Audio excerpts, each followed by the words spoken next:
இந்த shingles R அக்கி அப்படிங்கிறது ஒரு இன்ஃபெக்ஷியஸ் டிசீஸ். பட் இன்னைக்கு நம்ம அதோடைய நியூரலாஜிக்கல் காம்ப்ளிகேஷன்ஸ் பற்றி பார்க்க போகிறோம்.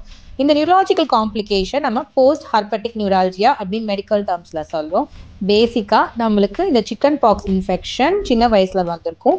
அப்போது இந்த கிருமி நம்மளுடைய நர்வ்ஸில் போய் சம்டைம்ஸ் அமைதியாக போய் உட்காந்துக்கும்.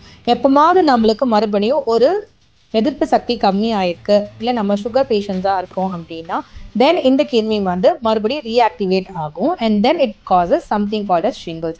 பேசிக்காக நம்ம நர்வ் எந்த பாத்வேல நம்ம பாடியில் போகுதோ அதே பேட்டர்னில் நம்மளுக்கு இந்த கொப்பில் வர ஆரம்பிக்கும். இதை நம்ம ஷிங்கிள்ஸ்ன்னு சொல்கிறோம்.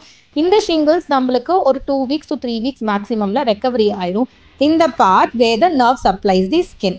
ஸோ அந்த பேட்டர்னில் மட்டும் நம்மளுக்கு ஒரு சிவியர் பர்னிங் பெயின், தொட்டாலே வலி மாதிரி ஃபீல் பண்ணுறது, மறுத்து போகிறது, இந்த மாதிரி ப்ராப்ளம்ஸ் வரும். இந்த பெயின் எவ்வளோ சிவியராக இருக்கும்னா நம்மளுக்கு ஒரு மூட் டிஸ்டர்பன்ஸ் ஒரு ஆங்ஸைட்டி, டிப்ரெஷனுக்கே நம்ம போக ஆரம்பிப்போம். ஸோ இதை நம்ம எப்படி தவிர்க்கலாம் அப்படின்னா, ப்ரிவென்ஷனுக்கு there is only one way. We have no something called as shingles vaccine which is been advocated in patients about 60 years of age. And யூஸ்வலாக 60 yearsக்கு மேலே இருக்கும் நம்மளுக்கு சுகர் இருக்குது அப்படின்னா we are at more risk of acquiring the condition.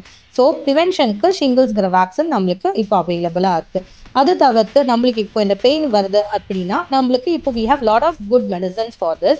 Apart from that, நிறைய mindfulness activity or cognitive therapy are available by the clinical psychologist, and sometimes even nerve blocking procedures கூட இந்த pain நம்மளுக்கு relief பண்ணிவிடும். So if you have any of it, please reach to a neurologist or a pain specialist.